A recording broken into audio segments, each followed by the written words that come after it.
Missed the Saturday dance, heard they crowded the floor,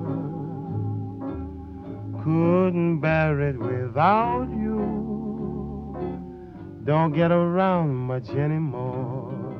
This hotel was very significant. Lord, I visit the club. High historic value as far as representing once what was a pretty difficult period of time in our world. Don't get around much anymore. I just love the age of the building, the look of the building, the story behind it, the fact that Avalon is the name Avalon. The word Avalon is very significant in music. Whether it's jazz albums named Avalon, groups, clubs. So Avalon is a great name for music. And I thought, well, in honor of this hotel, as it once stood, I thought, to me, the light bulb went off. I wanted to have it as Avalon. So I went through a couple of different variations, but Avalon music just stuck. And that's where we are today. Don't get around much anymore. You know, they always say that we always stand on the shoulders of the people that came before us. I talked to a gentleman about 2 weeks ago that actually knew the black family that took over the hotel. You know, just a different time. I don't think we can appreciate what they did and some of the little things that they went through. And even though maybe no one was outside burning things in front of their house, it's a very isolated, and I don't know if you know this, but if you go someplace where you're kind of the only type of person, it can be very isolating. So I think that these people pay their dues, and I think that we benefit from that. I'm much more appreciative to people like the guy that built the hotel, and to white people, and the people who are not minorities, that stick up for us, that stick up and do the right thing. So those people are very important today, but they were extremely important in me being able to sit here right now. It seems like there will always be music, even good and bad times. Music is always a very strong, has a very strong place to most people. Racial change takes place over a long period of time because most people don't even see that there is an issue. And until something affects them personally, or there is some sort of major catastrophe, people say, we don't really have the problem, so there is no need to be making changes for things if we don't have a problem. But I can guarantee you that there are problems. And I think you can see it around if you look. Come together.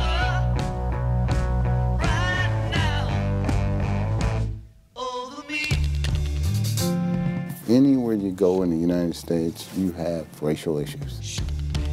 I came here as an engineer for IBM on August 5th, 1968.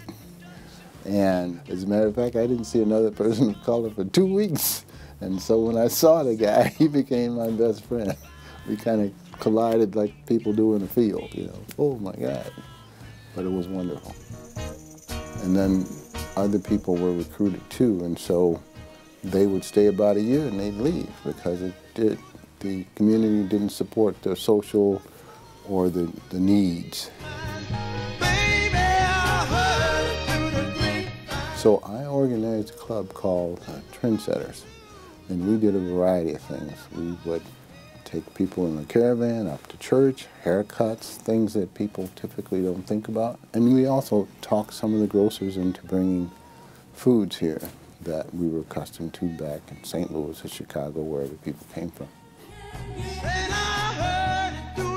We talked about kids and responsibilities and the things that most people talk about. Values, yes, parties. We used to set up our own parties because we knew what kind of music we wanted. We knew how we wanted to dress. We rented out the sportsman club. We did things that were necessary to make it a normal community for us.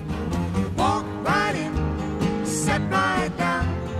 Daddy, let your mind roll on. I did not know that when we moved to Rochester that I discovered that we were living in a fishbowl I knew nothing of it.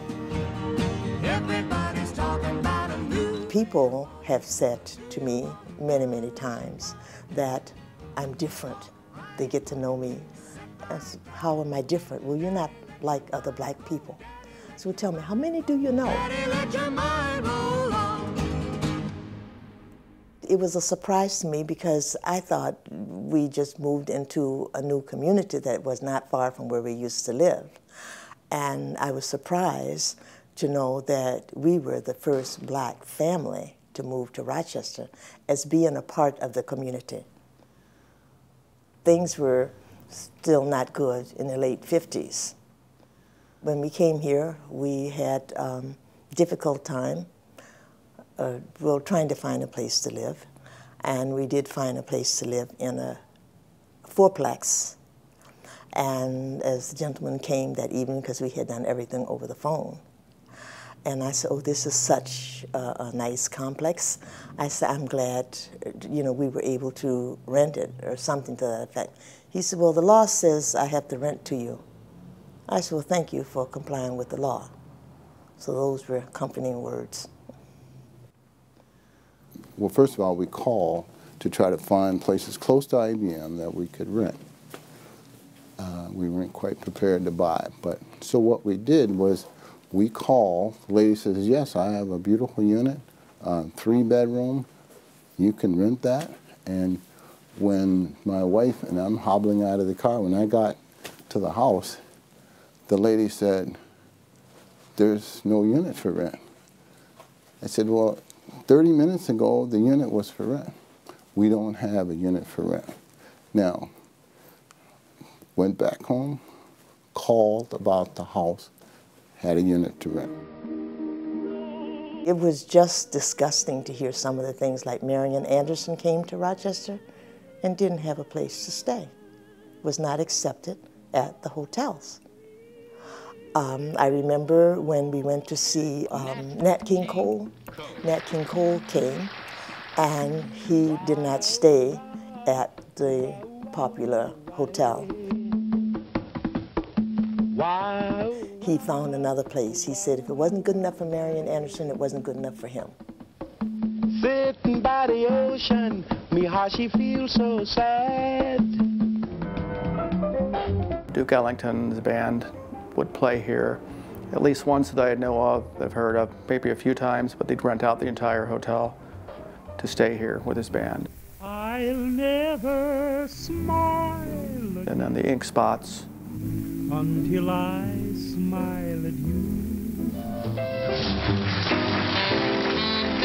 I bet you it's pretty wild. I mean, back in that time, though it was very segregated, musicians like to have a good time, and so it was probably